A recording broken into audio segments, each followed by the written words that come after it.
Welcome to the United Unbiased show. And we're going to do the final part of 3 with Coach Bob and Coach Reynolds, talking about Jamaica's football, how we develop youth football in Jamaica. And how we can get some players, get some more Leon Baileys, get some more Sterlings, get some more Ricardo Fullers, Whitmore, Walter Boyd, Arville Swalling. All right. Yeah, man, go ahead. I was talking about the 4 aspects of the game, right? And what I find, what I see, a lot of coaches, and I was in that same, not as a coach, but as a player, I had that same mindset. And this is something that is existed in Jamaican football for decades. And this thing about state of Jamaica youth football has been a topic that's been recurring from way back when, right? What I see a lot of coaches do, they emphasize on 2 aspects of the game, which is the tactical part of it and the physical part of it.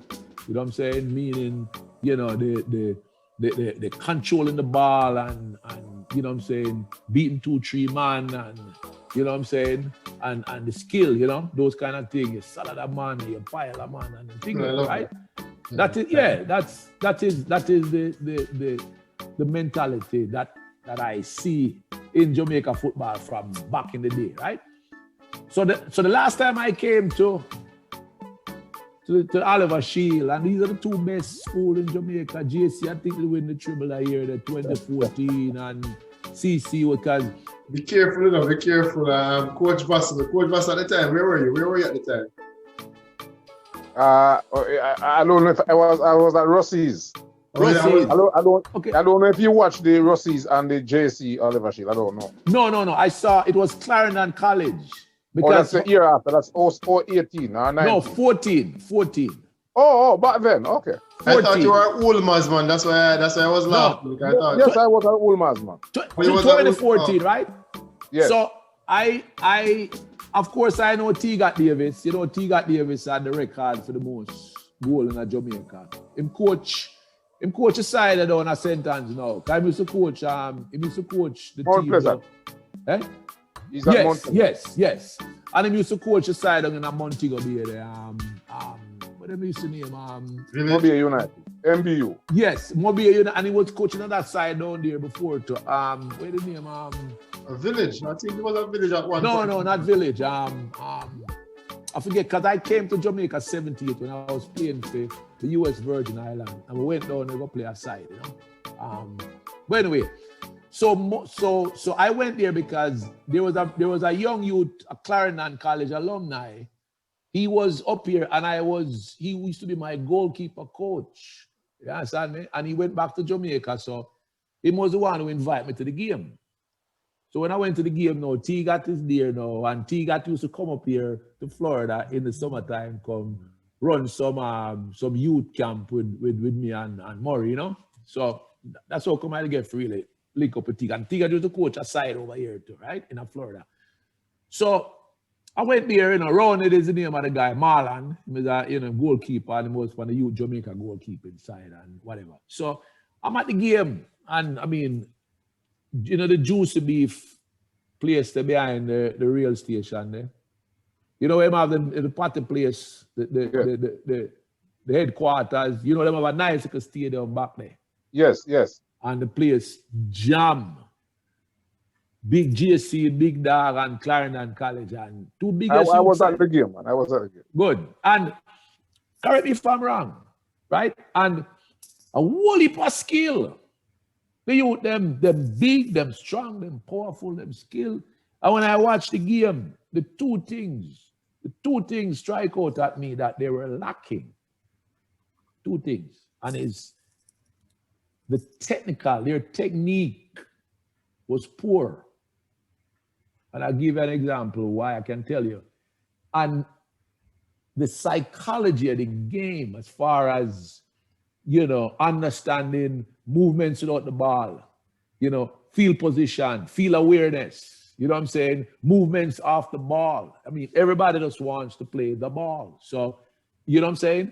See, so I saw those things as lacking because they would come down into the 18 yard, 20 yards out, and most of the shot with them, the game they finished like 1-love. I think JC win 1-love or something like that. JC won, yeah. Right? But how many chances were there? I mean, getting technical around the 18-yard box was just horrendous. Shot, boom. And I said, hey, in America, field goal. Yeah, because things was over the crossbar, big shots. I mean, you know, a guy get trapped in the corner there upon the right-hand side, and them have three defenders around him, and the crowd say, pile him, salad him. And him try for pile and salad 3 man, and him can't get out. And guess what happened now? Him exhausted so much energy that he can't do nothing. Same after us, Cadillac back and walk. So, you know what I'm saying? So those are the parts of the game that needs to be emphasized, you know what I'm saying, to include them so you can get a more 360 than 180, you know what I'm saying? So that's the stuff that I see, you know, the psychology of the game, the technical, you know what I'm saying, those kind of things, you know, understand the ball control, you know what I'm saying, Let me tell you what exists, Coach Bob. Let me tell you what exists among our youths in Jamaica now, right? So at the national under 17, I will respond to you this way. At the national under 17 level, one of the complaints of the coaches year after year is that the youngsters are underdeveloped technically. Technically? No, that speaks to what you're saying, really, because this is the national level now. You know? Let me tell you what that boils down to. It boils down to the youngsters at age 14, 15, 16, 17, as I said, is being thrown into a schoolboy competition, and the essence of that is to win. Right. And so, and the other issue we have, so no time is spent harnessing and teaching the game of football, because one of the things that we lack also, is that our youngsters don't really, as a matter of fact, I tell you this, and I will go on record to say this. 40 to 50% of our players at the Premier League level, when I watch them, I don't think them have a high level of understanding of the game. Some aspect of it. Yes. Some aspect. No, let me say this. And I'll ask a question. Does the developers, do they understand what needs to be taught to these developees? It goes back to what I had said earlier when we were discussing that, I mentioned that we would have come a far way in terms of putting together programs for youth. Hence, in Jamaica now, you can identify 6, 7, 8 academies that private individuals or clubs are running.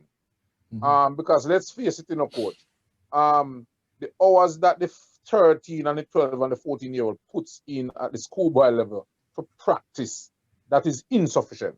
And so when you go into a schoolboy under 14 game, for example, in Kingston, and the moment you identify 3 or 4 youngsters that are mastering the basic skills, I can bet you my penny that 90% of those youngsters that you would have been satisfied with, they are in a proper club structure, or they are in one of those private academies that are being run now.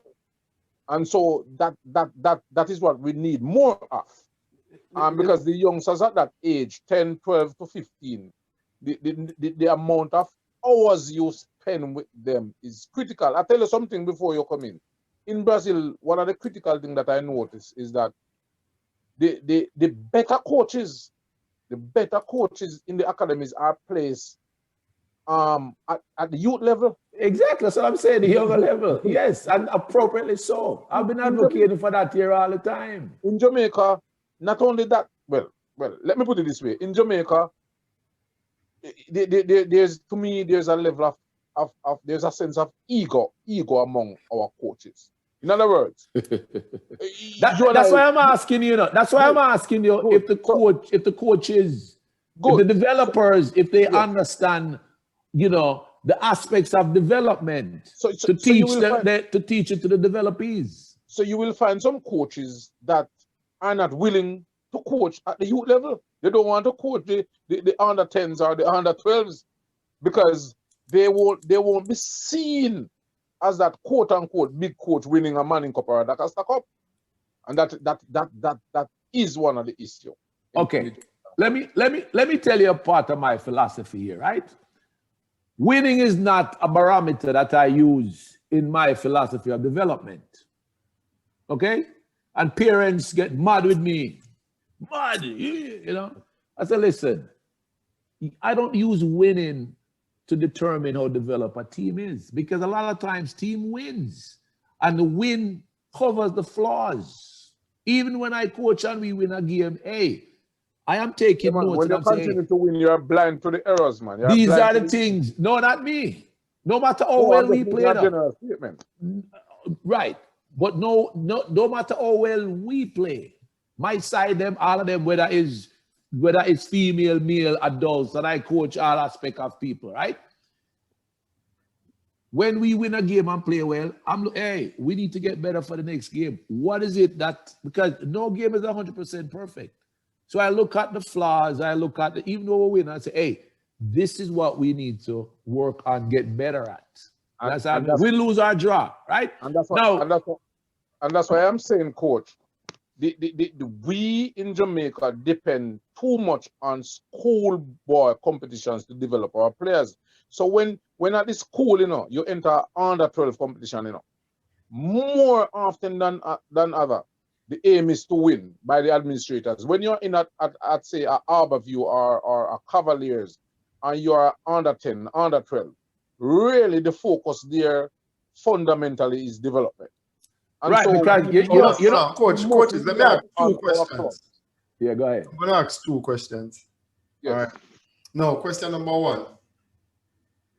To who? You mentioned, both of you. You mentioned, and I'm going to use Coach Reynolds first, because you mentioned about the elite coaches back home, right? As a result of Higo, they don't want to go to the lower levels to coach the youth football. What's an elite coach? What do you use to determine that?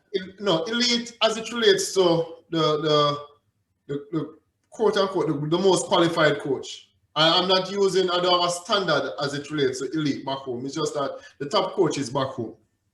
So that's based on how much game them win, how much. No, it's just based on the level that they coach at. That's it. Oh, the level that they coach at.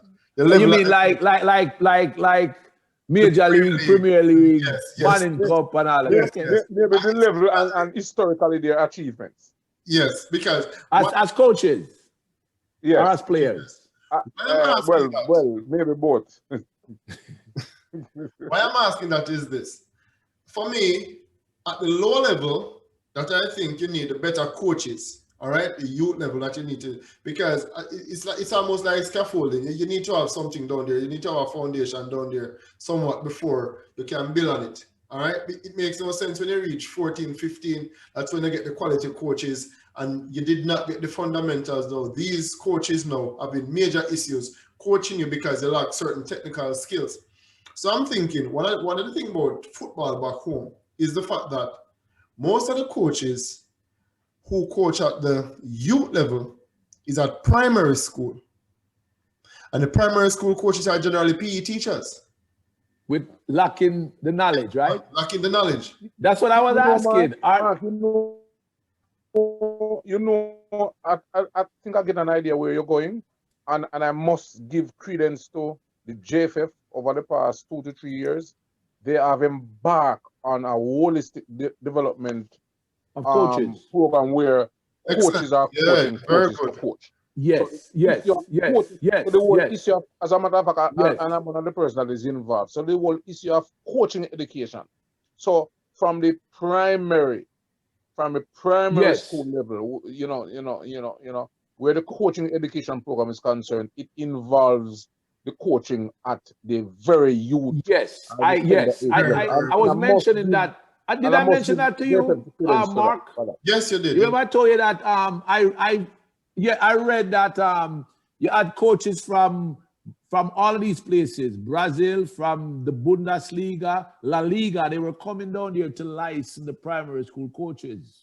Yes, man. Matter of fact, So Coach they are Reynolds, embarking, and they are embarking they were licensing on a them. coaches education program. That's a good thing. And I think there are some good plans in the pipeline, and this program would have started possibly about 2-3 years ago. So yeah, man, I must give them credence for that. So Coach Reynolds. So that speaks to the whole issue of getting qualified coaches coaching our young.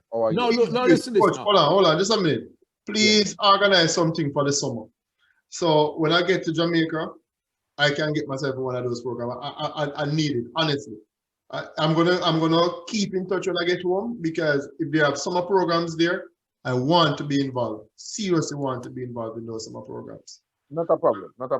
And one more thing you mentioned that I'm going to allude and I'm going to speak to again is the fact that we lack football. We have a schoolboy football competition that plays in around September to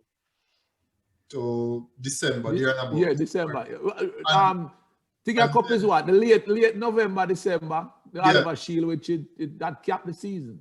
And then exactly. And then for the next 8-9 months, nothing else. So I'm wondering, do you think that we should have like multiple competitions where it is not more about it's not about winning at the Costa Cup, so it's not winning at all costs. So we have competitions where we can expose more youths, have more youths playing. That is not merely about winning a competition, but it's more about developing the actual players. Mark, let me tell you something where that is concerned. Yeah. So if you ask a question to compare youth in the rural area with the youth in Kingston, then obviously you will hear that the youths from the Kingston are at a higher level in terms of their football fundamentals. Depends on where they're from. Depends on where they're from. A couple of reasons. Yeah, a couple of reasons for it. But one of the fundamental reasons is that when a youngster, for example, when I was at Rossi's, for example, in Hanover, when he plays between 8 to 10 matches at the under 15 or under 14 or under 16 level, within 8 weeks, that's it for him until training the other July. In Kingston, that same 14 or 13-year-old may play 50, 60, 70 games more than that youngster in the rural area. Can they have Corner League and them thing there? Exactly. The essence is, and you have more opportunities for competitions in Kingston.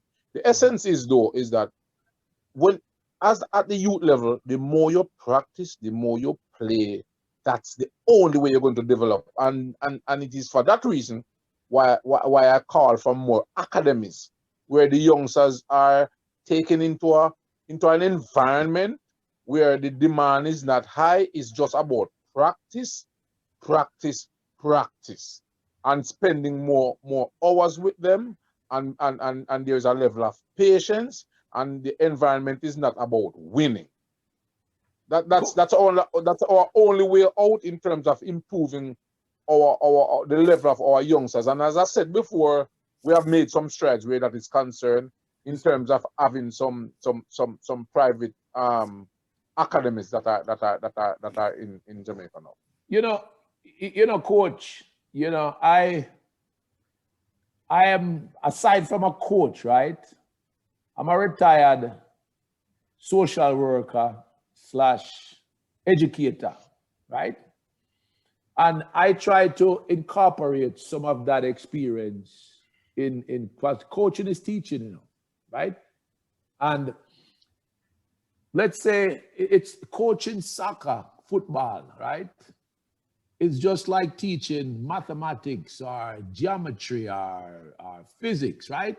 Where, for example, when I went to school, right, I started basic addition, subtraction, right, arithmetic, right? I had to master that, have some understanding of that before I could start taking algebra, right? Because there is a prerequisite You have to understand the badmus functionality, right? I didn't know anything about badmus until the guy came to KC from Scotland, and I didn't know what that meant. You understand me? No Jamaica teacher could have tell me that, right? And we call him badmus because we think so this man come with this formula, you know, that by the way of addition and subtraction and multiplication, right? Or whichever way the acronym goes, right? So what I'm saying is that football is the same thing, right? Just like you cannot, like a ladder, somebody made mention to a ladder, right? You have different rungs. You can't get to the 6th rung and bypass 1 and 2 rung. You're not going to get up there. So the development is to develop from the basic fundamental and then you go up. Now, my question is, when you look at the definition of a developer, because you cannot self-develop, right? There has to be a developer, right, who's responsible for the developee, the person who needs the development, right? So my question now, and sometimes, just like you have bad teachers in school, you have bad coaches. I've seen bad teachers, bad coaches, right? Because just like how we are, the expectation that we have as coaches for these youngsters, hey, you got to put the time in, you got to put the practice in, right? We also have to have that. We're asking for discipline, which is a big part of the development. Some of us coaches, we don't do the homework to make sure that we have the knowledge, we have the patience, we have the love, we have the understanding to understand the process, okay, of the subject, which is the football, and the subjects, which are the developees. You understand me? That's a process. It's not something that I can just jump out of my bed and, you know what I'm saying? So when I go to my training session, I go prepared. Just like a teacher, you have to prepare for the subject matter, right? You prep time, you prepare. Whenever I go to my training sessions, whether it's individual training or what have you, I bring today's curriculum with me, okay? So that's what I do, and it's a program. So I have set steps and all that stuff. Now, does it work sometimes? No, because it depends on the mindset of those youngsters coming in. Because remember now, these youngsters are coming in after school. We don't know what kind of school day they had. You know what I'm saying? We don't. You know what I'm saying? So those things need to be incorporated into the development system. You know what I'm saying? Because these youngsters, they have their kind of life, you know. Just like, you know, a lot of times some of us coaches, we forget that we were at that stage when, hey, today I had a bad day in school and I don't want to deal with no training. And a kid show up with that attitude. Now, how do you deal with that? Because that's a disruption. You see what I'm saying? So those things have to be considered. Now, somebody asked a question about, could Leon Bailey be the same player had he not gone to England at age 5? No, that's a hypothetical question. We don't know. But I would say more than likely not. And here's why I say that. The system of development, the environment that he went into in England at age 5 is different from being in that age 5 stage of development in Jamaica. Talking about Sterling or Leon Bailey? Sterling, I'm sorry, Sterling, stage 5, right? No, I will tell you this. When I was 19, I was in college in Brooklyn. I was the captain for the varsity team, right? And, you know, I thought, yeah, we're balling and thing, right? I went for my first club game, and I came on our coach name, and you're supposed to know this name, Bunny Byfield. He came up on a Chung Fa. Matter of fact, 69, he was a part of the Santos team as one of Chung Fa's assistants, right? When that's the team was killed and all of them big time players, right? I went to his first training and he run me out time training. Now, I was the fittest, I was the fastest, and, you know, I do all kind of things. He said, go away. You don't know nothing about the game. And I'm like, who are you talking to? I'm the captain of the school and blah, you know. Run me. But here what I was lacking. at age 19.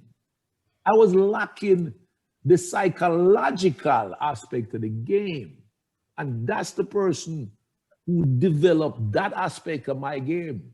And that is, for me as a coach and as a player, that is the most important sector of that 4-part development. You understand me? And it encompasses, field awareness, decision making. Because the number one thing in the game that I teach my children, my youth, them, is decision making. What do you do when you get that ball? What do you do to get the ball? What do you do when you don't have the ball? You know what I'm saying? So those are the aspects of the game. And I don't think that's being emphasized enough all over the place. Now, I don't believe that I would have had this knowledge had I been in Jamaica. So what I'm saying now, that because of the resource that I came here and I played against international players as a college student. You understand me? And I see all kinds of, just playing, watching them and interacting with them, talking to them, you know what I mean? Playing under different coaches at the school, and so those things kind of enhance my personal growth and development. You see what I'm saying? So those things are really important, to the development. So what I try to do now, I try to use some of what I learned from that development and I incorporate them into the 4 aspects of the game regarding each component in each particular aspect. So that's what I do. So, coach, in other words, what you're saying is that the component of knowledge as a resource needs to be focused on a lot in Jamaica. And yes, and we have to ensure, because a lot of times, it's just like driving.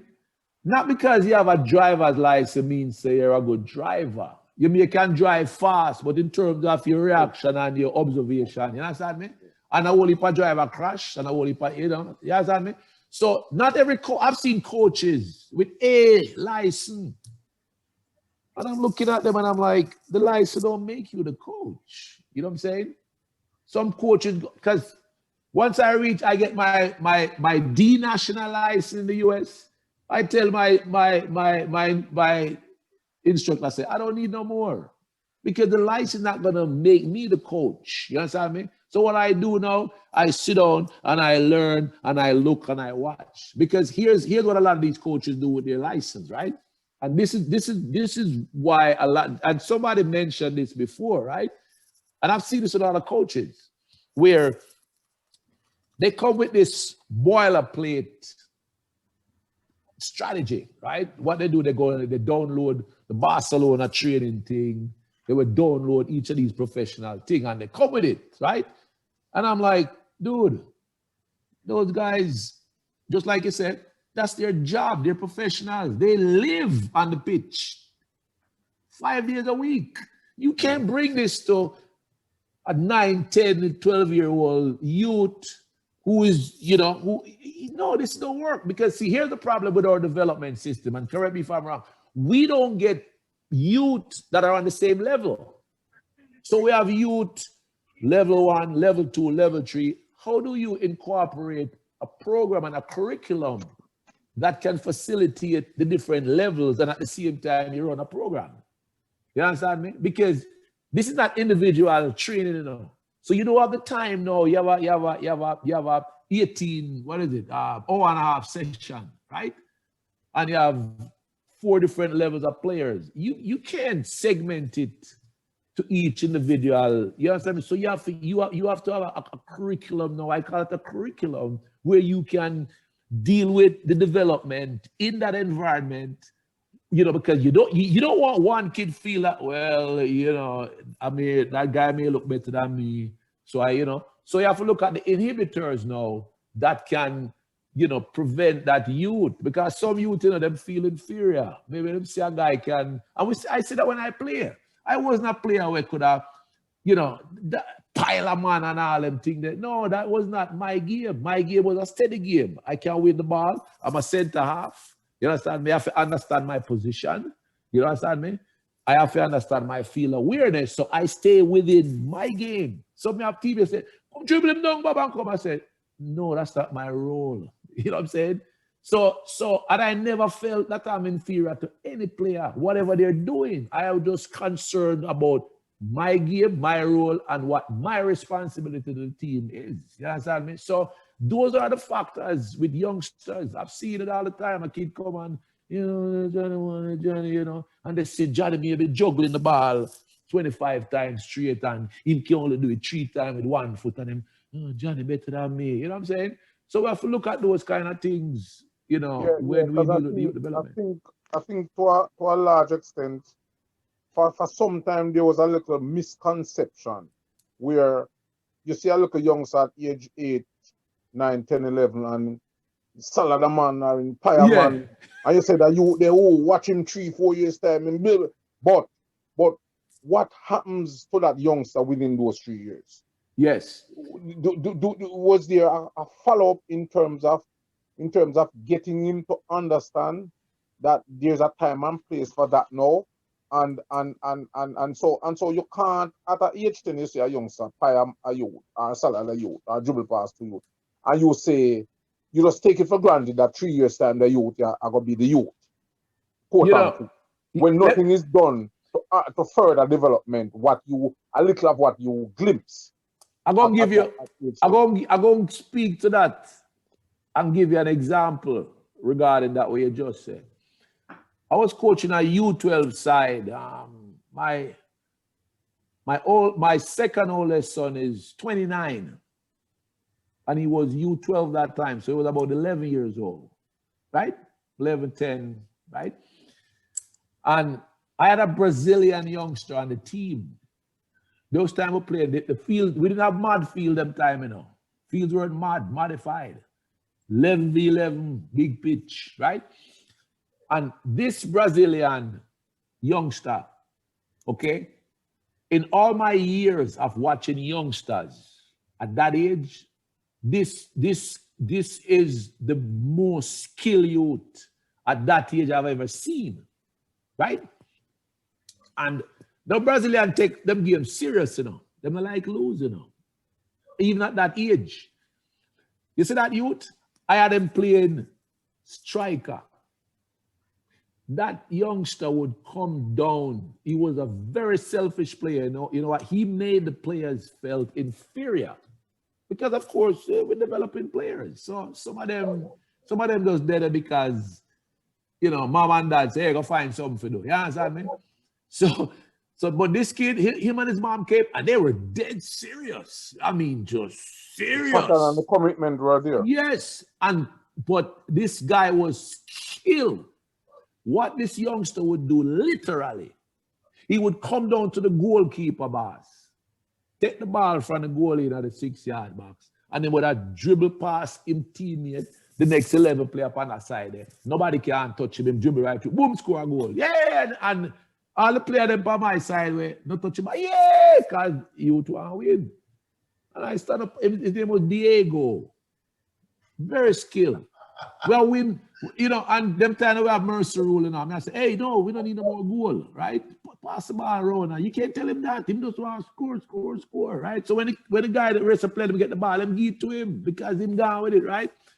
So I'm telling you, we don't play like that. I said, everybody have to get a touch, pass the ball around, right? So if they didn't do that, so one Saturday we have a game now, and the mom is like, she's on the face, and she bring the family, and she compassionate, right? Him don't listen, right? So one Saturday I said, all right. I said to him, I says, okay, since you don't want to pass the ball, you want to play with yourself. So second half, now I said, here's my starting lineup for the second half. I said, Diego in goal. Diego at left fullback. Diego in level position. Yeah, man. And him look up on me and him talk the Portuguese. Him go on like him not understand you. When him don't want to hear you. You see, when I start calling him every position, him understand me now. And him look. I say, yes. I say, so within the goal, you save a ball, you go serve it to yourself. And when you dribble, go to the next goal, and you score the goal, you go and come back and defend. And I say, yeah. And that's how I tamed him. You know what I mean? And the player look at him, He was upset, but I said, no, hey, this is not tennis. This is not tennis. You understand me? No, this is a team game. So this is how I kind of, I use these as examples, you know what I'm saying? And I'm quite certain that, and this is another issue again that needs to be discussed maybe at another time. But I'm quite certain that in trying to get that youngster to understand that he's really playing within a team, but I'm quite certain that in trying to get him to understand that in no way, shape, or form you try to dispel or to downplay the development of his skill and No. Because you and I know nowadays that you and I know that nowadays you really, well, for me in Jamaica now, you really the way some of us as coaches coach, we don't allow youngsters to express themselves. Really? And so a youngster knowing that his strength is speed and run with the ball, push it and run with it, or his strength is to dribble past 3 youth and whatever, and we feel that the youngster must just take minimal touch and not I mean exercising or expressing his ability, which is to dribble. So I'm certain that you did not in no way, shape, or form diminish that. But No, you I just didn't. try to get him to understand that you have to show your ability to dribble within a team. Thanks again for joining us on the United Unbiased show, the football talk. And listen, you must have learned something there. You must have learned something there, especially for those young coaches, man. You must have learned something. Now, like, share, watch, subscribe, and join us again on the United Unbiased show, where we share our ideas and we get very experienced persons to share with you guys. Thanks again for watching.